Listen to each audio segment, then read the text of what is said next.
Thank you. All right. So again, good evening, and thank you for the opportunity for you guys to allow me to be here. It's been a pleasure. Um, we're about to explore something deeply human and yet often neglected in adulthood, which is friendship. You see, as children, we did not need to try harder to have friends, if you all agree with me. As adults, we're surrounded by people, yet many of us feel alone in ways we cannot easily expect, right? Or experience or explain.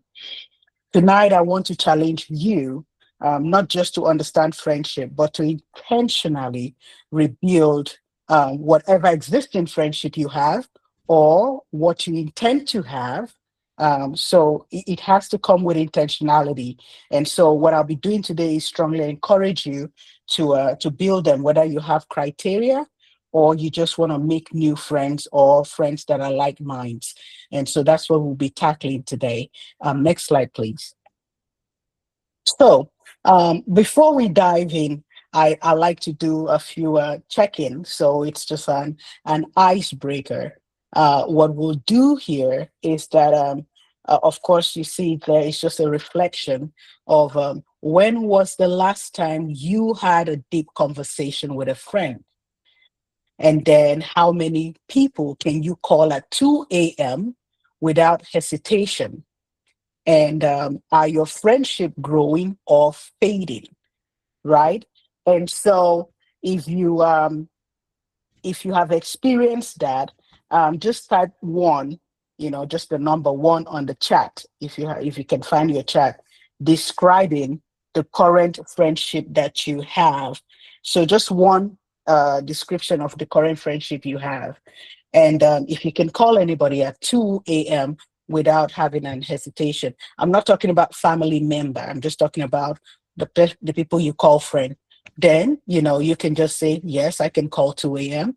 And then you can also say, you know, um, growing or fading. So I'll wait a few seconds or a few minutes for people to type that, whether you have had, and the reason why we do this oftentimes for us in the military is that, okay, I see somebody said, okay, I have two, I can call 2 a.m., but growing slowly.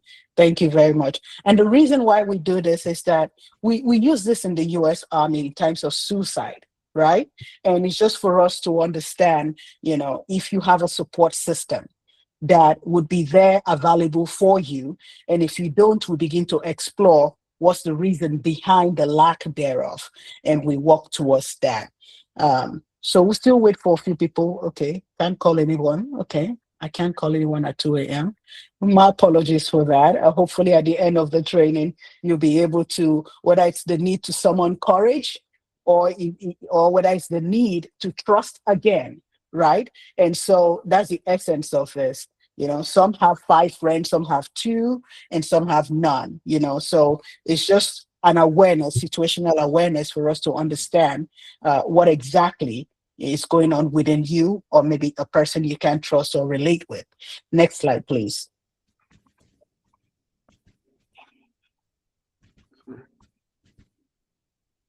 Thank you. Thank you again. All right. So again, why friendship becomes harder, and why adult friendship fade. There's several factors surrounding that. Sometimes, we talk about life structure changes. When we were in school, that time in in Better Queen, we all just innocently make friendship. We were associated with people around us. We didn't have much responsibilities. And so we go to school, our parents provide money for us for our academics, and then they provide a sense of livelihood for us. And so we didn't have to, well, for most, we didn't have to work too hard. So we had more time to venture into friendship, fight and settle, and do whatever it is. But as we grow and then responsibility kicks in, whether it's children, family, or even moving away, relocation, we begin to say, how do we structure these changes? right? Oftentimes, some people, they get so carried away with the priorities. They see that as friendship is no longer a priority to me. My family are, the children are, my finances and my, way of living, is part of it. And so at the end of the day, friendship is not seen as something integral in your life, right? So that's part of the why it fades, one of the reasons. And so another one is emotional exhaustion. I know that when I saw that on WhatsApp, I think somebody posted something on the school WhatsApp about maybe a friend, when you see a friend being successful or things like that, and then maybe you decide not to correspond or something. Does that mean that you're a bad person? And so again, emotional exhaustion. You can be exhausted. Sometimes people feel that there is a need to keep your childhood friend, right? And if I don't, there's something missing, or there's that guilt or something. And sometimes there's a need for it, and so they battle with that. And sometimes, because of the level of growth that you attain, and your childhood friend, whether intentionally or unintentionally, does not attain that level of childhood level of knowledge, you guys just have that conflict. So you're saying something else, and the other person cannot fully comprehend what you're saying, or does not have a vast clarity of what you're talking about. So then you have conflict. And then when somebody calls you, like, oh my God, they're calling me again. This same person is calling me. What are we going to talk about? Right? And then you get emotionally exhausted because you feel that there's no compatibility, or there's no exact what you're talking about does not make much difference. And then so we talk about identity differences, which is also part of that, could cause emotional exhaustion. You grow up into the person that you have become today, whether it's based on environment. I often tell people in psychology, part of the different forms of psychology, but part of it is environmental psychology, which would talk about your product of your environment, right? And you're made up of what you see in your environment, whether you unconsciously or consciously, right? At the end of the day, the way people behave, some people do evolve, right? But the way people behave and all that stuff, you think in that way, and you form your identity in that form. And then at the end of the day, the person you really, really want to have that relationship with you have a clash in that, because different diverse identity based on their environmental factor, right, or social context, they are unable to merge, right? And then passive approach of relationship, how people view it. How do you view relationship? Some people might see it, and we'll talk later in one other slide about the generational cohort. So some people, how they would perceive relationship, whether it's good or bad, and some people can perceive it passively, and so it doesn't really yield much productivity or much fruit in terms of relationship. So those are the things you look at. But friendship does not disappear, right? I'm still on, okay, but friendship does not disappear because we stop caring, right? It disappears because the environment that once sustained it no longer exists. So think about that, and maybe that would help a little bit about the core or the crux of what friendship is all about. Next slide, please. So this slide, I would stay a little bit on it, and I did some write up. And so after this training, or the webinar, it's not really training, it's an awareness. After this, I strongly encourage you to go on. We do have a link somewhere we can send on. So I tend to write a lot. So if you go to Substack, you will see this title of friendship. So it has part 1 and part 2. And so you will see a detailed write up of why friendship is harder to keep, and other interventional aspects of you to learn from what that is. So on this one, friendship is no longer automatic; it's much intentional. And what I have here is that uh, you know, I just want you to lean in this moment. So you would lean in and hear me. I'm going to read it through. Because this is where the shift all begins. So lean it, and then I would try and speak clearly so that you can hear me. There was a time in your life when you did not have to think about making friends, because friendship happened naturally through the structure of your environment. You went to school, you saw the same people every day, you sat next to someone long enough, and before you realize it, you had built a relationship without ever scheduling it or intentionally creating it. Now, something changed, and it's not, announced, it does not announce itself loudly, but it's quietly restructured. It has quietly restructured your life. Adulthood came with responsibility that began to compete for your time, your energy, and your emotional capacity. Work started demanding more from you. Family responsibility increased. Life became more complex.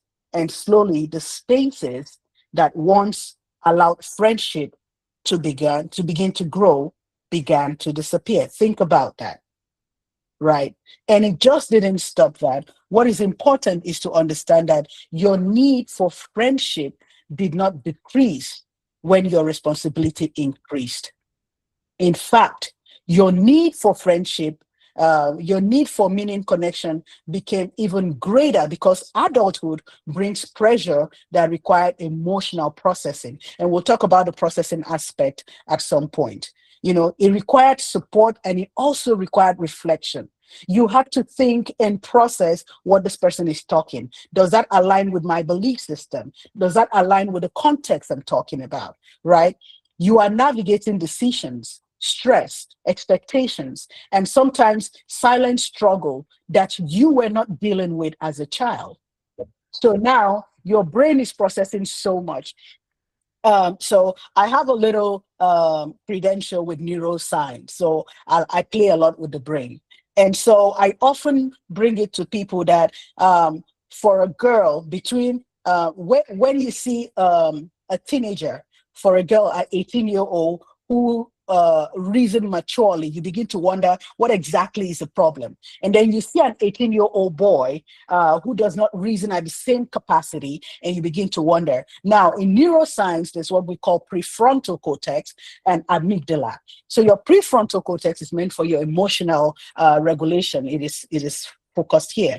And then your amygdala, it's at the middle of it. So what your prefrontal cortex does is that it helps to reflect emotional regulation, So anything thinking and processing, that's what your prefrontal cortex does.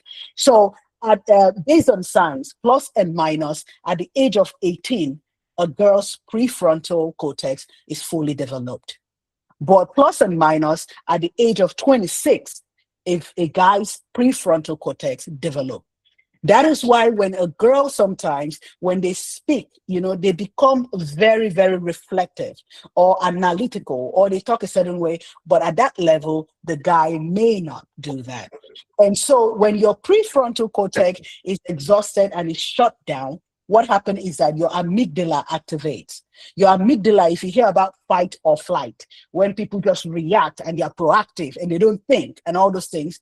So that part, is activated, and people will start, being so reactive, and angry and say certain things and everything. Now, mind you, you always have to also train your prefrontal cortex and your amygdala, the trainings for that.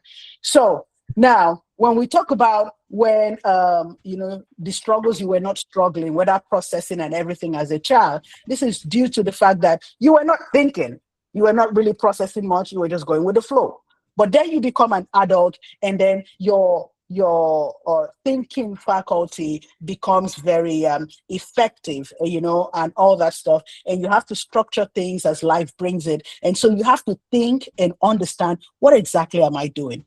Okay. So yet here is where many adults get it wrong. I want you to pay attention to this, because friendship no longer happens automatically. Many people begin to assume that it is no longer necessary, or it is too difficult to maintain, or that everyone else is too busy anyway. So instead of adjusting their approaches, what do? They withdraw, they adapt to disconnect. right? Maybe I don't need it. And we'll talk about it on that slide. And what happens next is very subtle, but very powerful. Loneliness begins to disguise itself as independence. You start telling yourself that you're fine, that you're strong, that you can handle life on your own, right? But deep down, there's a part of you that is carrying more than it should be carrying alone. So let me challenge you with this truth. Friendship did not disappear. The structure that supported it disappeared, right?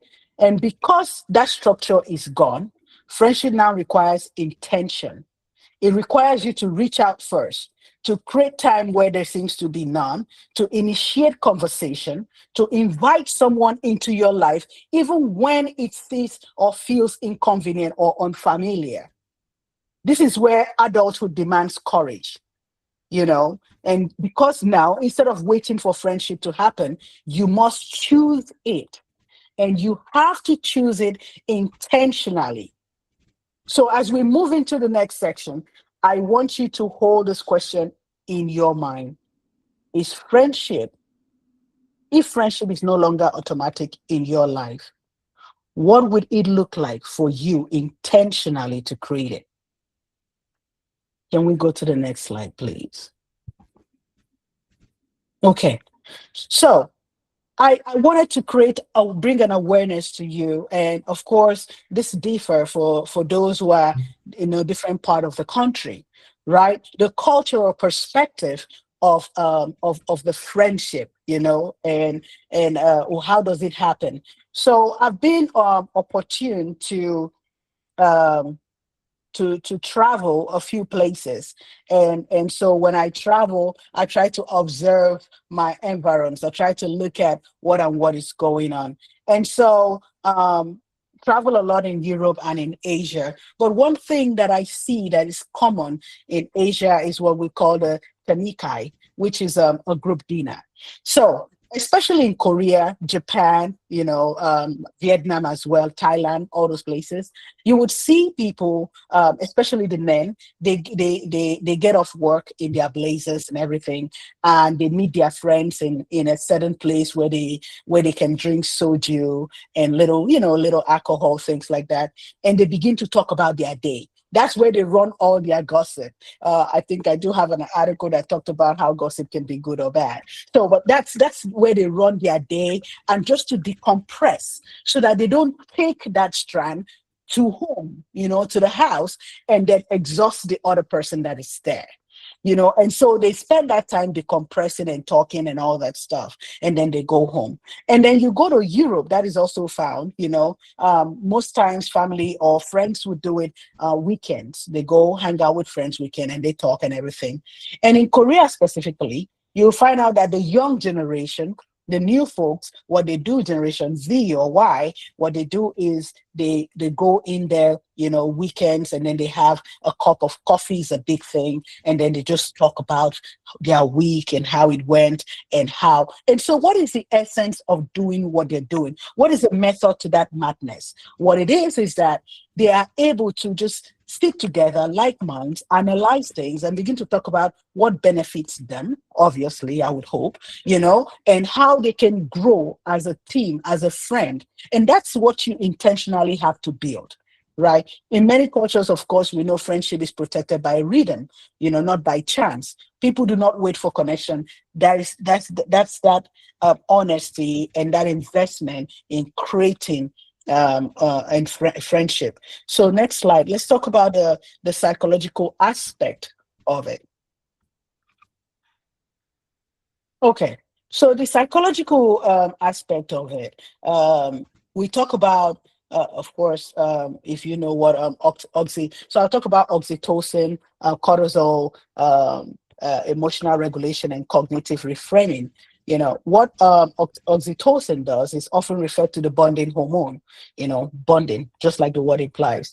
It plays a critical role in how human beings, they form trust, they form attachment. You find a lot of the hormonal oxytocin when you're having relationship, you're growing up, attachment. Sometimes, I teach about attachment injury, and then you talk about all those attachment and everything. So yes, so it is found in such aspect, emotional safety within relationship. When adults engage in meaningful conversation, such as shared laughter or experience genuine presence with trusted friend, the brain begins to release oxytocin, right? And so when we talk about neurotransmitters and everything like that,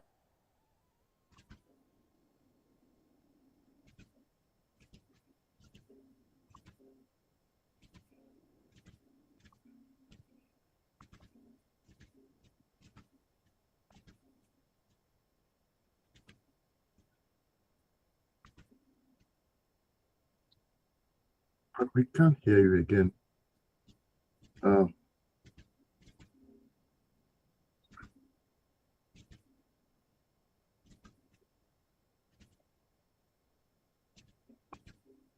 Hello? yeah, can you hear me now? Yeah, I can hear you now. Yes. All of a sudden, we Oh, just lost. okay. Yeah, Okay, so okay, thank you. Sorry about that. So again, what it does is that this hormonal response is merely emotional but deeply biological. It reinforces why consistent social connection feels comfortable and grounding. In adulthood, where stress and responsibility often dominate daily life, oxytocin becomes essential because it counterbalances emotional isolation and helps individual feel seen, valued, and connected within that relational environment. Remember, it's all about oxytocin, it's all about bonding. So if you don't have anybody to talk to, and if you don't have any shared value or emotional regulation and things you talk about, it wouldn't bond, right? And so you can self-generate some of those neurotransmitter, whether it's serotonin, dopamine, GABA, oxytocin, and many more. Okay, so now when we talk about cortisol reduction, this is a stress relief, right? It's all about stress. That's what it does. And so it is the body primary stress hormone, which releases in response to pressure, anxiety, and prolonged mental strain, which are commonly featured in adults' life. You can agree with me, with all the go, go, go, go, go, go, stress can just become a part of your daily living. Now, we're not saying in psychology that all stress are terrible. Sometimes, they have the good one, but we say, okay, be aware of the bad kind of stress. And so now, if you involve in the bad kind of stress, what cortisol level does is that, it elevates, for extended period, and so then it contributes to fatigue. You become irritable, get angry and everything like that. It weakens your immune response and emotional burnt out. So if your immune response is weakened biologically and then things are not functioning well, what happens? Physically begins to exhibit itself. And so you want to be careful. Again, when you find people who you're trying to talk to and they're very reactive, what happens? Their amygdala is elevated, is activated. Their dopamine, their prefrontal cortex is shut down because they're not processing anything. So you say, how, my friend, how are you? How things now and everything. And they're like, okay, what is this for? What is this? And so you understand what is really going on. And maybe their stress level also is heightened, and that could be a problem. So also, and why I'm saying this is your ability to understand your friendship. Who are you keeping as friends? How can you better help them? How can you be that sense of awareness for them? And can it be reciprocity, English. No, don't mind me. Anyway, and so can it be given back the same way or equal to less, whatever it is you guys agreed in your friendship? This means that friendship is not just a social luxury, but it's physiological necessity that helps regulate the body stress response. In this way, spending time with friends functions as a natural intervention that restores balance with both the mind and the body. And so when you remember, I keep emphasizing on the importance of friendship, that it has to be intentional. It is an investment. And when you invest in something, automatically you expect return. right? And oftentimes, as I'm also a marriage and family therapist in the military. Oftentimes I would tell people that marriage is a seed. I'm going to apply this to relationship. Relationship is a seed that you put in the soil. It ferments, it germinates. Before the germination period, you're applying photosynthesis. You're applying fertilizer. You're actually applying hope, right? And because you go out and you're excited about the seed and you're hopeful about the seed so that it would germinate and it germinate well. So now you apply all those good nutrients to it, water, sunlight and everything. And the tendency of it growing, it's big. And when it grows, right, it still begins to get branches and depending on what kind of plant, and then you start to prune it. Now, think about it on the opposite side, the maladaptive way, that you plant the seed and you don't care about watering it. You don't care about the sunlight. You don't care about the fertilizer. You don't care about even the hopefulness is not invested in it. The likelihood of that plant to grow is slim. And if it does, it becomes sickle. And so is friendship. What you put in is obviously what you get out of it. And so we're bringing all this insight to you to understand in order for you to critically ask yourself, because the only person you can tell yourself, the truth is, the only person you can tell the truth is yourself. Until you are intentionally telling yourself the truth, then you derive this confidence in telling anybody else the truth, regardless of the consequences. Right. And so we move to the emotional aspect of it. Humans are not designed to process complex emotion in isolation. And conversation plays a central role in emotional regulation, whether you agree or not. When adults verbalize their thoughts and feelings, what happens? Right? What happens? When they verbalize it with trusted friends, and I capitalize on that, trusted friends, they are able to recognize their internal experiences in a way that makes them more manageable and less overwhelming. We're supposed to be a support system. So, and without pointing fingers, I would tell people, however, when I ask that icebreaker, when I ask the question and you imputed what applies to you. If you don't have a trusted person, you tell yourself, it's time for me to start investing, right? It is an investment that you put that. And so if you have a trusted friend, what happened? You are able to organize your internal experiences in the way that makes them more manageable and less overwhelming, right? The time, you still have 24 hours in a day, but you have, as you grow and you begin to flourish, you have more responsibility. The time does not change.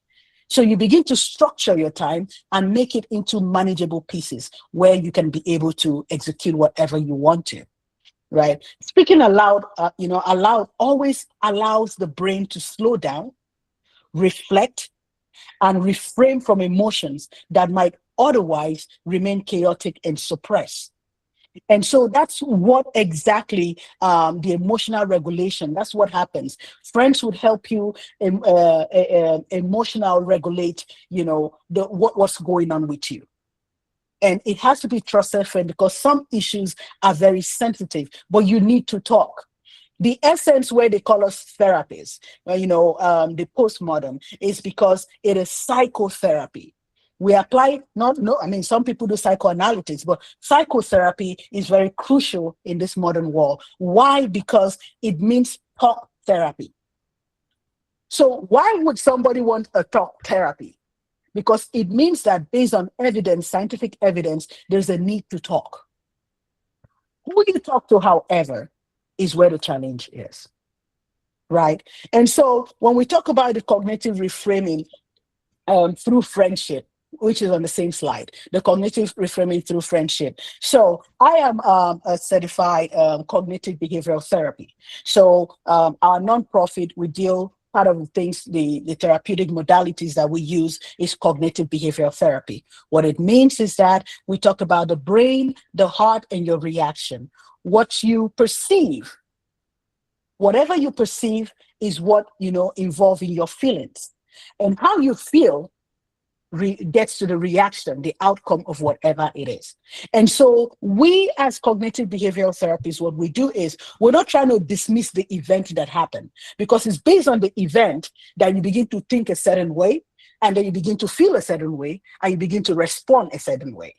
So what we come in to tell you is that, and that's what a friend should do, is to say, we're not trying to dismiss what happened, but we're here to help you restructure or reframe your thought process and say, hey, have you seen it this way?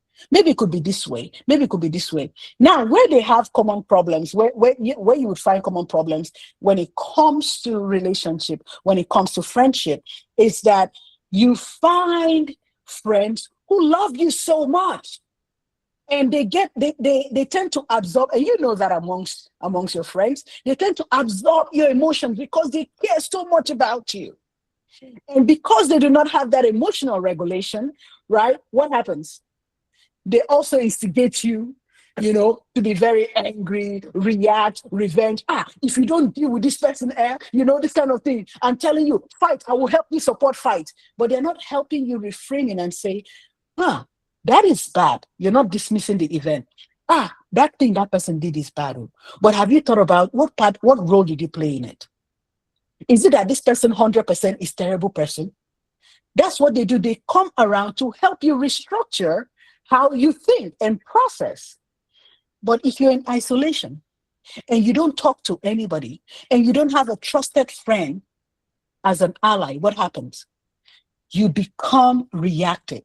Your amygdala is always responsive, reacting, hating. Well, you need somebody to come alongside of you and say, okay, calm down, breathe. Breathe, have you eaten? Okay, I hear this happen, it's very terrible. Hey, let me see how well I can help you so that we don't let you overwhelmed or overwork yourself based on this scenario, and we're able to restructure or reframe your thought process. And so that's what cognitive reframing through friendship exactly is. Next slide, please. So people begin to see, and I see this with a lot of corporate workers. People begin to see loneliness disguised as independence.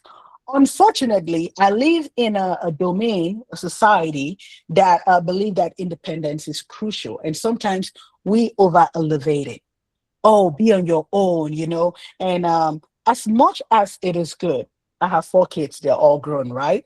As much as that is good, independence sometimes can relate to isolation and loneliness. And that is why when you talk about the statistics about depressed people, look at it, read several things and see. Those who are, so there's depression and there's depressive disorder. Disorder means that you need help. Depression, we go through it. The elevated aspect is that then you need help, right? And so you find people who are feeling, oh man, isolation, loneliness is independence. It is not. COVID has also enhanced it in a way that, people begin to stay on their own and everything like that. But thank God for technology.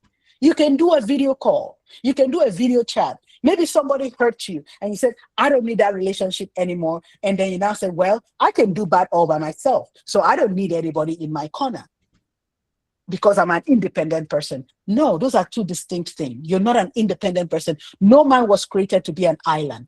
Human were not designed to be that. Right. And so what now becomes the side effect of being independent, so-called independent? Because independence is good. But when you disguise loneliness to it, what happens? It creates the risk of anxiety.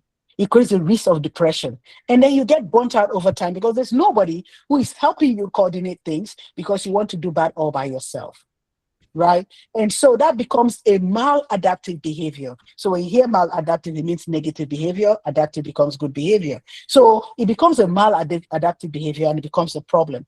And this happened in different generations. When we talk about generational cohort, traditionalists, those times, if you're born between 1928 to 1945, you're a traditionalist. So you think the old way, the old school and everything like that, right? If you're baby boomers, you were born 1946 to 1964, I don't think any, we could have people here who are, I hope so, But then the generation X is 1965 to 1980. So maybe you have some here. And so the way they think and reason is different from those who are Gen Z or even the alphas. So all these things factor, but everything, like I said, and I will keep emphasizing, is intentionality. You have to invest in friendship, even when it's convenient and even when it is not, right? It is crucial that you do that. It helps you psychologically, right? And so, next slide, please. All right. So here I say, stop waiting and start creating. Here is the challenging question. Who have you been thinking about reaching out to, but yet you haven't? What's stopping you? Right? You can create friendship. It doesn't have to be in your old list. You can create friendship. I've had friendship on LinkedIn, and they become very important friendship of my life. Why? By saying, oh, I see all the things you do. It aligns with my identity and personality. Can we chat about it and everything? And we start chatting and we never stop and we're talking. And then before you know, we keep in touch. And this person say, what are you building next? And I'll say, oh, what is the new invention? And we're talking and also setting boundaries, as long as it's moral and ethical. So create it. Reach out to even if it's an existing past friend and you find value in them, find time be intentional about it and create it.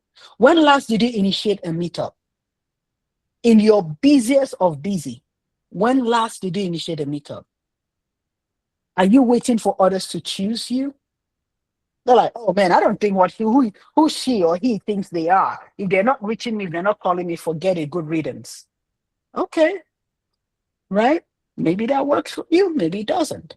But there's been evidence, based on article that friendship is vital to our human living. Next slide, please. Right? So now these are practical steps for you to do. So, and hold yourself accountable. Have somebody to hold you accountable. Initiate someone for coffee this week. It could be coffee, it could be tea. We do coffee here, right? It could be tea, it could be zobo, it could be don't remind me. Kunu, it could be kunu, it could be something. All those things, find something to do. Come with somebody, and whether it's cook, and everything, no matter how little it is, invest in it. Schedule, create a recurring meetup. For my best friend, Dr. Leah, what we do is that, Friday we have a date. Now that we are far away apart, we said, okay, since, I'm stationed somewhere from my family. So now that we're far apart, I would say, hey, I'm going to fly in. And then once a month we meet, but we still have that conversation. Every week we talk, we catch up. What is going on with you? What is going on with me? Oh, I don't like this boss. Okay, how can I help you better yourself? You're better, you stand. You have to build that relationship. Be vulnerable, whether it's in your relationship or in your friendship. Is a place where you become vulnerable. Some people are like, well, I become vulnerable and they take advantage of it. Then that was not meant to be your friend. Right? And that doesn't mean that because that did not work, you will not try something else. Try someone else. But talk about vulnerability, talk about trust, talk about people, respecting your opinion, right? And your opinion might not be the only solution, right? In the military, they said, okay, bring your solution. Your solution might be a solution, but it might not be the solution, right? So bring your opinion. It could be, a solution, but it might not be the realistic solution. But let's come together without dismissing each other, but being able to hear each other and talk about it, right? And so be consistent. For me, my pet peeve and my staff, I think I have a few of them here, they would tell you consistency is my pet peeve. I cannot deal with people who are not consistent because I invest time in consistency. And some people are like, oh, because it's in the military, they taught you to be structured and consistent. No, it is me who decided. They can teach you everything. And that's why when people say, oh, knowledge is power, I said, no, knowledge is not power. Knowledge produces the potency of power. Knowledge is potential power, but applied knowledge is power. If you apply it, you put it into application and you execute it, that's when it becomes power. And so if you're not able, to invest time in consistency, then you don't want to be my friend. And so I do have my criteria. This is what it is, and I'm going to respect yours. What are you bringing to the table? And one thing we tell ourselves is that, hey, we're going to fight in this relationship, but there's no way out. It's funny because we laugh. You say, we're going to fight. We're not going to hold it. We're going to come together and we'll tell you this is what you did wrong. And this is what you did wrong. And we're going to find a goal, meet the goal, and we continue our relationship. Right. Create rituals, dinners, take a walk, take calls and everything like that. All those things have to be intentional in order for you to have the kind of friend that you think you deserve to have. Next slide. Well, so when we talk about intervention, right, we talk about intervention moment and all that. And what does this really what does it entails when you talk about powerful reflection? So I like as a therapist or a psychologist, Gestalt therapy is one of my good things. One thing I would say, imagine yourself 10 years from now. We use Gestalt theory to imagine ourselves, our previous self, our childhood self. So I'll tell yourself, put a chair, put a little chair there, put something on the chair, and tell your chair, tell yourself, go back 20 years from now, what were you doing?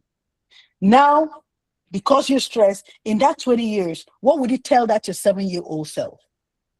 And you begin to say, oh, you'll be fine. Don't worry. Look at me. Look at how far you've come. You've made it. So we have that as a motivational tool to help people get well, right? So how about 10 years from now? Put a chair and tell yourself, what do you want to be? What would self be in 10 years? Right? And begin to analyze it. Some people use the SMART goal, but you talk about, is this feasible? Is this realistic? Whatever I'm projecting, is it feasible? Can I walk with it? And when when you look around, who is there to celebrate your wins? Who is there to celebrate with you? Who truly knows you beyond your titles? Right? There are some people here in Berkeley that, trust me, some of our friends, 97 friends, they will tell you there are some who can really tell who Stephanie is. And they know me beyond all the accolades that I have. Who is that person that knows you outside of your immediate family? Who is that person they can tell about you and it's accurate? Right. Next slide. So, right. So in closing, I do have a slide before this. I mean, after this. So in closing, no, sorry, go ahead. I'm sorry.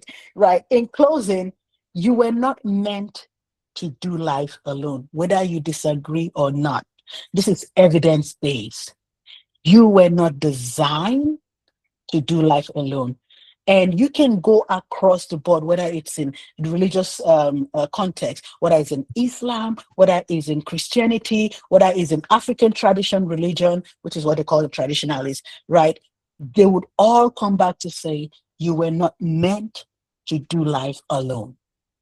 You're not an island. You were not designed. Whether even in science, you're not meant to do life alone. So think about it. Friendship is not a luxury. It is not optional. It is not childish, because a lot of people say that. Now, where friendship becomes a problem is, jealousy. Jealousy is a strong killer. It would destroy you so bad that you will lose every good thing that might have come your way. Be happy for them. If you so much like what you do, reach out. Let it be, I did reach out and this person turned me down. But reach out and ask, how did you get here? How can you help me? I have this, I have this, I have this. Don't always go there to say, I'm reaching out because I want money, because we know how to do that a lot.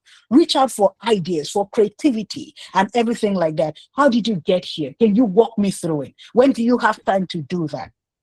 Keep trying, reach out.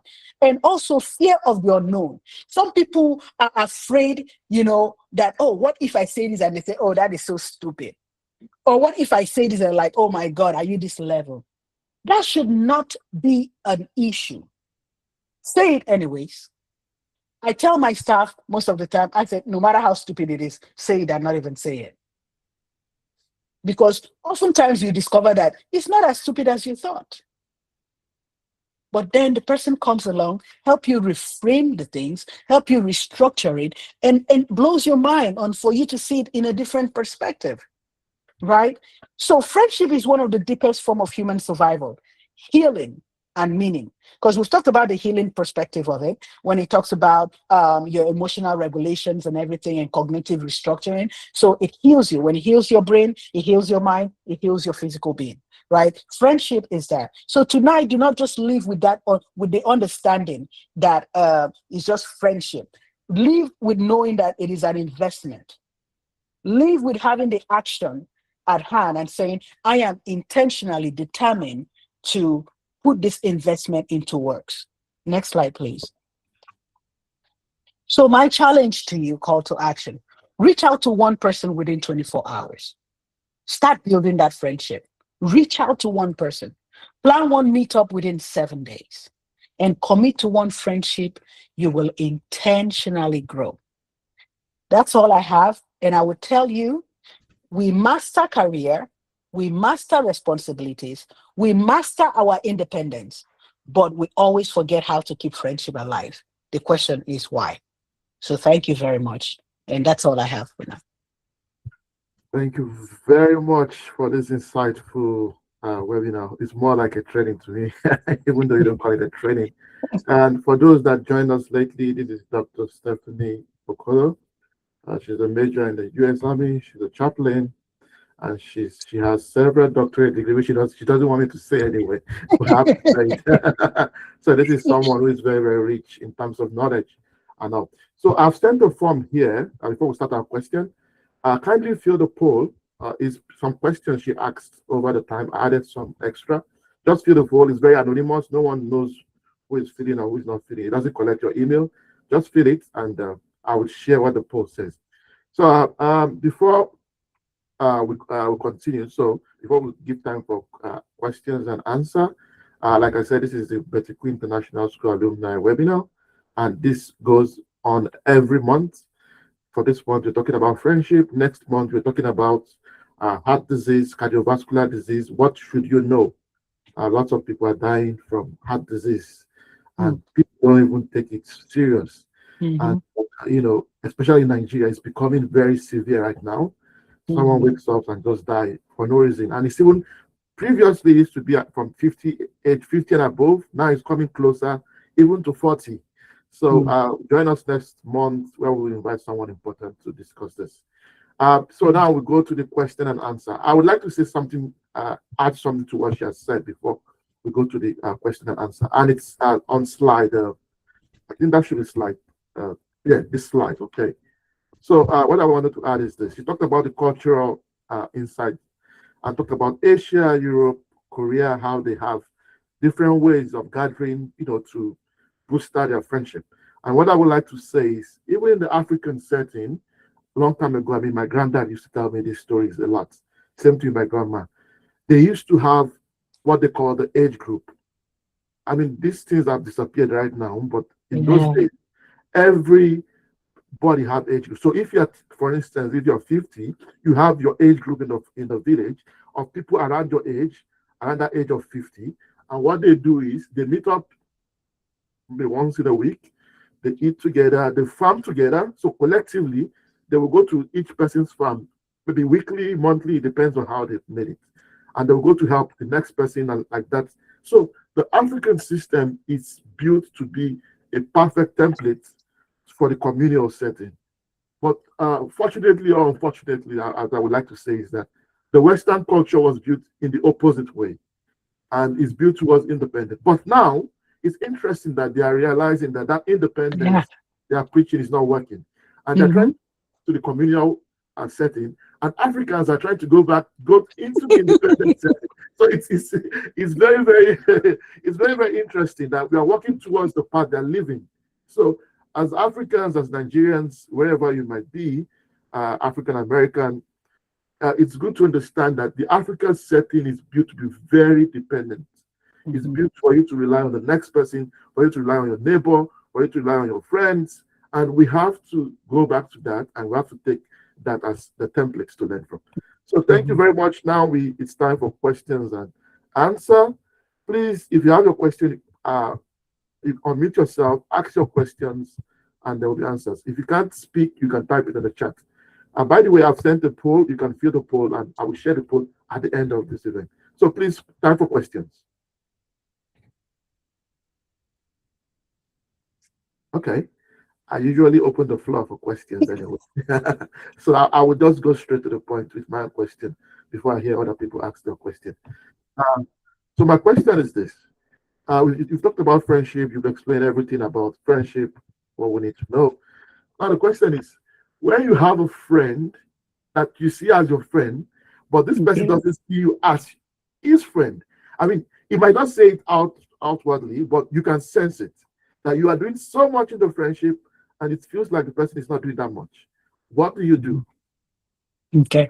Thank you very much for the question. That is very great. A very good question. Here's what I'll tell you. If that's, and I like the way you say you sense that the person is not reciprocating that. The question I would also throw back to you, but I would answer it, is that, have you talked about it with this person? Right? Have you have had a chat with this person and say, this is how I feel that this friendship is, help me understand. Is that how it is for you? Because the person, hey, you cannot give what you don't have, right? Maybe the person's skill of relationship differs from yours and you guys never talked about it, right? And so you put all this energy into it because what? That's how you feel. You think that that's what friendship should look. Remember, we're product of our environment, right?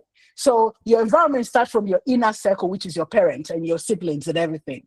And then before it transcends within the society where you're from. And so factor that and say, maybe this person growing up saw friendship defined in a different way.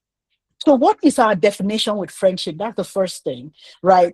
And if you feel a certain way, you're giving, whether it's communication and everything, and you're not feeling that in return. So instead of, feeling a certain way, sit down and talk about it. Now, after you talked about it and the person still dismisses you, then it's now high time for you to sit back and say, is this what really friendship should look like? Right? If you're the one investing, remember, even in relationship, whether even in marriage, I'll tell you the reason, and I know that you say, I don't want you to talk about the degrees. The reason, and I'm very transparent, in several of my talk shows. The reason I am where I am today, it's not because I went to school. It was because I was married to somebody, or I am married to somebody who saw something differently. He felt academics was a priority. He felt intellectual communication was a priority. I'm telling you, I saw hell the first 10 years. Because guess what? I felt sleeping was not. My goodness, when I was in Betty Queen, I was barely passing, right? And so I would tell myself, as long as I'm not the last person in the class, I'm good, right? And so imagine that way of reasoning. And then you come into friendship. And then you meet this person that says, this is what I think it should be. It was a whole lot of bumping. Hey, oh my God, he doesn't like me. This is a wicked man. Oh my God, God, oh God of injustice, fight for me, and everything. And every time I keep praying for that, God was still making him look healthy. And I'm like, what kind of God is this one? Right? But that translate that into your friendship. There should be a measure of how your friendship should be like. Now, I have been in school since 2006 till date. I've not missed a semester. And I have 4 children, and they are grown up. And the youngest is 11, but the next to that is 19. And I have, 20 somethings, right? And I've been in school with them. I've been in school without them. I'm still a mom. I'm still a soldier, right? I'm doing everything. So I didn't like the approach. But today I look at me, I'm like, oh man, look at me now, everything like that. But that's what I'm telling you. So your friend should be able to and that's why we talk about vulnerability, right?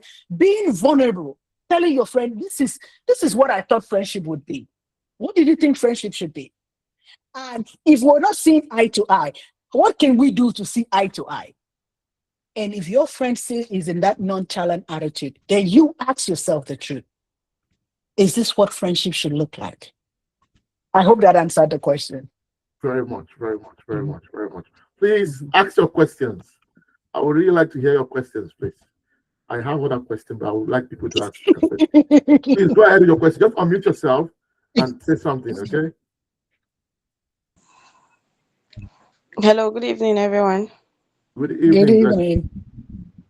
All right, so my question is you spoke about the oxytocin, that is the Mhm, bonding hormone. All mhm, right, so I from the lecture I know myself as someone who loves to bond a lot with people. So like just from his question, he said I had a friend that I was doing all that for. So I always like I would just meet her and say, "You're not reciprocating, like I can't be carrying you like bag of rice and then you're holding me like Indomie." That is what I always tell her. That's a good So one. yes, I can't carry you like bag of rice and then you're carrying me like Indomie. It simply means the weight is not balanced. And then yes, it's not balanced. So I removed myself from that equation because aside from that, I found out that whatever I share with this person, it comes back like mocking to me, like they talk about it or she talks about it with other people behind my back, and somehow it gets to my ear. So at the end of the day, I just tell myself, what's the point of loving this person, bonding with this, pouring all my emotions in it, and then at the end of the day you break my heart. So Mm, I think it's just better I stay in my safe corner. So it's not mhm. like I don't get lonely. I want friends, but at the same time, I want friends who would want me the same way I want them.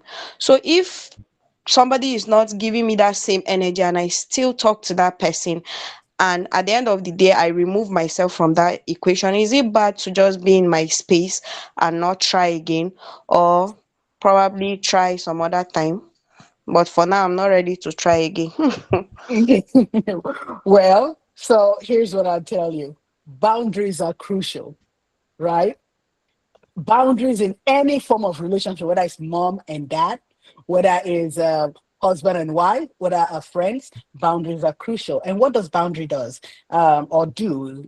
Boundaries plural. In this context, what does it do? It's just for your safekeeping, for your safety, for your sanity, right? And boundary does not say, or boundaries, does not say that this is without friendship. It's just for my safety. And I hear that you said, oh, at this point, you're not even willing to try. That part I will challenge you, right? Because not willing to try. Every time we grow older. Every year we grow older. And relationship is an investment. Because one failed doesn't mean the rest would fail. I mean, there's some people who tried 10 times and it failed, and then the last 11 time it worked, right? And that's human. That's what it is. And so, like energies, when you say same energy, like minded people, like energies, my thing is that you talk about it. And that person might not be mature enough for your level of friendship. That doesn't make the person your enemy. That makes a person like said, okay, there are different kinds of friendship. I'm gonna know you as hello, hi, how are you? But I'm not gonna disclose what is so sensitive for you that you cannot handle. And so you find that one that you can talk to, you can relate with without no ulterior motive, right? The person is either laughing at you because they cannot fit in that gap, or laughing at you because they're jealous of you. So I am just assuming now, I don't know, right? But that is it. And so when you talk about break your heart, is because you come in and you've given all. You gave all, based on the love and the care, and you just gave all, and you're not receiving that in return. What makes you think the person even know have the love to give you, right? The person perhaps don't even have the love to give you. So you can keep investing on that love. And if the person is not even willing to learn, then it's just like water, you're pouring water in the basket and you're expecting the basket to retain it, which the likelihood is it may not retain it. Right. And so it's thinking about it and then saying, okay, the safe corner. Safety is crucial. You want to stay safe, you want to stay sane, right? There are friends that are not meant to be friends. You analyze it and make sure you're safe. We're always worried about safe for now, right? And again, Blessing is my therapy intern, right, with ICTMH. So she's kicking that question for us to more dive into. But again, I'm telling you, people, get the help that you need. There's nothing like, oh, I'm embarrassed about it. And so thank you for the question. It's really, informative. The bottom line is, if somebody's not your friend, we're not saying that you should make the person your enemy. That's why you say casual friend, right? Close friends. So at what measure do you place this friendship? Is the person also placing it at the same level? Is it measurable? Okay. I hope you answered that. Blessing. Thank you. Okay, so who has another question, please? Go ahead and ask questions, please. This is a Excellent. privilege. It's a privilege for you to ask your questions. A platform to have. Please, who has another question before I ask mine? Just unmute yourself and ask your question, please. Okay, I have a question. My question is like, to what extent do people that we choose to keep close as adults define our values, identity, and our direction towards life? Okay. Thank you very much. To what extent? So when you talk about extent, you're talking about a scale, right? Scalability. You're talking about a scale. To what extent? Again, you determine, right? Yes. Yes, so it's a determinant. So you determine, um to what extent do you keep this. I'll tell you, I have a close family member that I couldn't help but condone, but then it started becoming a problem to who I am. It started impacting who I think I am, and there was always an issue about it. Boundaries. We still go back to boundary. You Mhm. know where it hurts. You know when you put your leg in the shoe and the pebbles are there. You know where it hurts, the nerves and everything that it impress on. You know where it hurts, and you know when to tell yourself the truth and say, "I think we should take a break. This friendship is not productive. Maybe that would help, but let me tell you something. I have all girls. And I tell my girls, I said, I know we're pretty close as family. We're very close knit. I said, honey, let me tell you something. As a mom, you don't need me to come to your aid or advice in a relationship. If you are in a relationship and you find out that you are deteriorating instead of appreciating, you don't need a storyteller to tell you it's time to walk on. Because if the person is pulling you down and you're trying so hard to help the person to at least come a little bit elevated to where you are, or a little bit, or you're not saying equal, a little bit down here, and the person still does not see the value in it, that is not meant for you. You don't need your mom to say, oh, this person is toxic. Run for your life, run away. Because your relationship is supposed to energize you, impact you. There are good days and bad days, but to help you complement you to be who you ought to be, and vice versa, right? That's how relationships should be. And if you're not factoring that, measure it for yourself and tell yourself the truth. I hope that answered the question. There you go. Yeah, thank you very much. It does. Mhm. Please, next question. I have loads of questions here, so you better ask now before I start asking. Don't ask me questions. I have to pick up dictionary and No, check. don't worry. You would. So please unmute yourself and ask your questions, please. Mm. Okay. Then I ask my question then. Now here's my question. Okay. My question is particularly about friendship in the family. Okay. Okay. So the question is this: can you find friendship in family?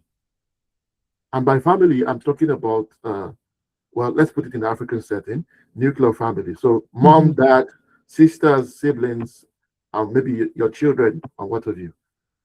Okay. That's a sensitive one. Well, okay. Hopefully I don't fall into that hole. But okay. Anyways, the answer is yes and no, right? Um, have you always hear people say, "Oh, my daughter is my BFF," right? Yes. Oh my God, everything like that. And my question is that accurate? There are certain things that you can't tell your daughter, right? You cannot go and tell your daughter how you have sex with your husband. I hope everybody's PG-18 here, right? And everything like that. You cannot say, "Oh, I did it this way, I did it this way." I mean, there are some people who do the exception, but that people need more therapy, right, and everything like that. If you were not trained in fattening room, I'm Calabar, so fattening room. If you're not trained in fattening room on those sexuality, it's not your mom that will use experiential training to tell you in the room. She can send you a different place. She can counsel you and advise you, but not analytically telling you that. So that's that level of friendship, right? And so again, you can have friends with your siblings, but that is no longer the kind of friendship you will have outside because they're already your sibling. They've identified as your inner carcass. So they know you're bad, you're ugly, and everything like that. And so the bias kicks in. So they can be judgmental, easily judgmental, compared to a friend who sees you neutral, who sees you not when they were cleaning your butt, when you were cursing out or you're cursing the other person out, right? Who sees you as something you guys both came in and developed. So he's seeing you from that perspective that you're developing, you make mistakes. So just like husband and wife or spouses, right? And you're investing neutrally into that relationship, right? With no prior bias and prior motive. So yes and no. Finally, as a whole, it's a whole umbrella where you have dissect of friendship. But a certain friendship where you invest in and develop is also different, is distinct. Does that make sense? That makes sense. That makes sense. That makes Okay. sense. Thank you. Okay, question. We'll take two more questions and I will share the poll. Two more questions, please. Unmute yourself, ask your questions. You might not have that opportunity again. So please use it. Use it now. Just unmute yourself and you ask your question. President, you don't have a question. I know you're here silently. It's good hearing Dr. Stephanie. You know, it's been so brilliant hearing this. You know, most of us, like she said, as we grow older, we tend not to develop friendship, and that actually most of the time leads to we are isolating ourselves and missing out. And I think this is a very, very good time hearing this, that we can still build friendship no matter the age. So, Doctor, I'm highly impressed by this. I want to say thank you for Thank you. this. It's been a brilliant time. Thank you so much. I appreciate it. Thank you so much. Thank you. Thank you. That's our president of the alumni, Mhm. Mr. Opidemi. I have a question. Okay. The last question. Okay.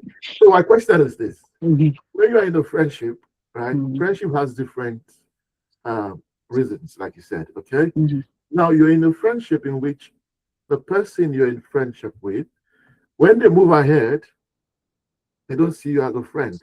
So you always have to keep up, play catch up. So if you don't play catch up, you're left behind. Okay. Is that really friendship? I mean, is that friends? Oh yeah. Yeah, yeah. That's friendship, right? Here's the thing. Humans are designed to grow, right? My thing is the catch up, is it a good growth? You know, if the person keeps elevating, now I would say hold that person tight because the person has ambition, the person has creativity, and the person has the sense of growth, right? And so you trying to catch up, it depends on what you're catching up in, though, right? If it's catching up and I have to call you, I have to keep calling, then okay, then back down, put a break and reassess. But if it's, intellectual growth, wealth growth, things growth like that, then you're playing to catch up. It means that there's a driving force. You see a reason, to be motivated to grow. And so catching up in that aspect is crucial, is important, and is good, and everything like that, because you see the value in growing. And the person keeps growing. And obviously, I would hope that they show you the path and how to do it and grow. And if that's that aspect of growing, yes. Remember when I said my daughters, if you have a boyfriend and then it's drawing you down instead of, trying to grow with you, then you might want to reassess that. So in that context, right, the growth is good. But if it's a different context, which maybe I'm not clear with, maybe you will help me explain what you mean, then maybe you have to reassess. But for instance, my best friend, Dr. Leah, she is a professor for Texas A&M. And so when I started, I went to school. The first time I had my first doctorate, I'm like, oh, check the list. Oh, finally, hey, finally, and everything. And she at that time had one. And so she came and said, oh, Steph. I'm like, what? You're not going to do another PhD? I said, who? With that dissertation, God forbid. She now said, what if you have scholarship? I said, I will not do. She said, yes, you will. She said, and when you finish, we're going to go do law. I said, you and who? That's madness. Do you know that she kept pushing me, but she had only one doctorate? It is just now she's doing her second doctorate after I've attended my fifth. There is no jealousy. We're still friends. Right? And we went and we did our law degree, our master's in law together, right? And those are masters, right? And we did that. But now she's like, oh no, Stephanie, you have all these degrees. I'm going to go have one too. And so she's doing her second one in a different field.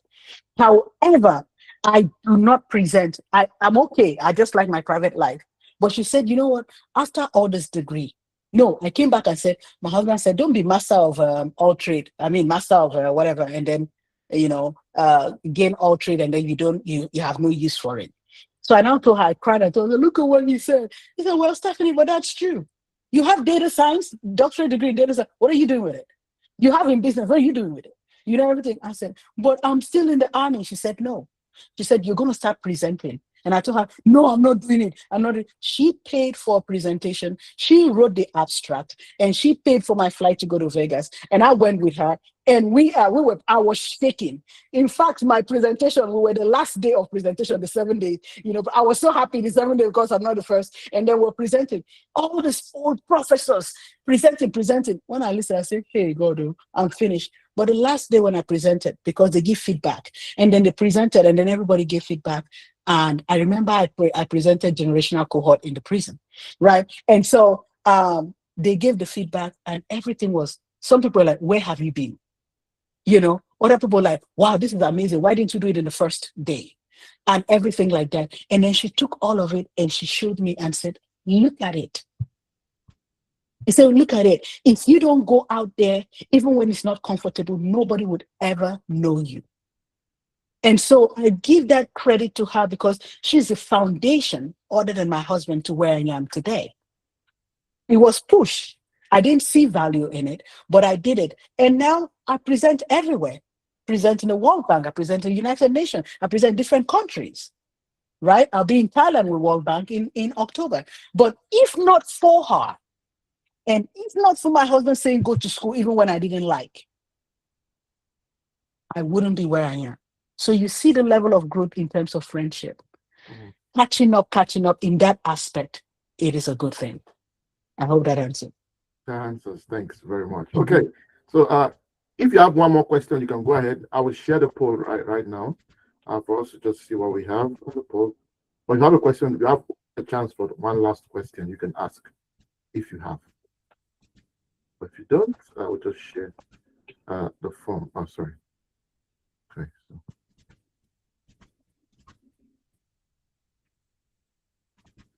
Okay, I think there's no question again. Okay, so let me just do let me share the poll what we have here quickly. So this is a summary of what we have. The first questions was have you, okay, let me just refresh it just to be sure. Okay, yeah. So have you ever so it says, have you ever felt lonely before? Okay. And we can see that majority of people yes said yes. So it's not something strange. So and just only one person said sometimes, but nobody said never. So loneliness is part of life, I believe. The next question was, how many friends can you call at 2 a.m. without hesitation? And here we can see a box says 1 to 3, and one said 0, another person said greater than 5. So we can see that majority of people are between that 1 to 3 friends, which is interesting also. And now lastly here we have, what do you enjoy most when you hang out with your friends? Is it conversation, laughing, activities and adventure? And I think, like you said, you're right. When you said walking is an integral part of human. And we can see that the book talks about conversation. And even when you talk about laughing and joking, it still falls somewhat into conversation anyway. Yeah. That's quite interesting. And also, how will you describe your current friendship? People say growing, which is good. Mm. And 33% says it's fading. I hope Mm. those that have it fading after this webinar will be able to invest in friendship and try to grow their friendship, knowing that friendship it's actually an integral part of humans. We all need that friendship to grow. We all need that friendship to be who we are, and so on and so forth. So, in the absence of no questions, I'm really happy to have everybody here. Thank you, everyone that was here. We're really happy to have you, and thanks to the presenter. And before we end this webinar, I would like to share the organization which she founded, which is in Nigeria, and the organization is. Let me just quickly get the website and share with everyone so you can see. It's International Cognitive. Please, can you just add? I can't remember everything. ICMTH is that's what I put in my head. It's Initiative for Cognitive Therapies and Mental Health. Okay, cognitive therapy. Yeah, mental health. And we just opened a new office on Abuja Road. We have a building there. That's Kaduna, right? Yeah, Kaduna. We're everywhere, like 4 places, but we just opened an office in Kaduna, Abuja Road. I think it's number 21. And just you see the sign with a brown building. And so we have therapists there. One of our lead clinicians, she's here, Dr. Elizabeth Idowu. So and then we do therapy for children, for adults. Go get help, free help, right? We do all that, and we have a journal. So if you go on the website, you'll see that we publish. So we have our ISSN. So we publish academic journal, and we'll teach you how to publish. And the reason why we went through all this to have a journal publication is that most of the documents. So for instance, I think I have it here. So this is what we call our Bible, right? You see, I have all those techniques. So this is what we call our Bible. It's called DSM-5. This is what we use in diagnosing people in mental health, right? The psychiatrists and the psychologists use it. And most of the diagnosis is derived from, foreign, criteria. And so we decided to have this in order for you to write. You don't have to be a clinician to write. You just go in and write, and we will guide you. And if you check on our team lead, you will find our research is Professor Emeritus, Professor Springer, who is our research person. Yeah, there he is. And if you click on each of their pictures, their profile will come out, and you'll see all that. So we have people who are able to guide you on how to write. It could be experiential. We're not making it too hard. Tell your story, and we'll give you the guidelines on how to write.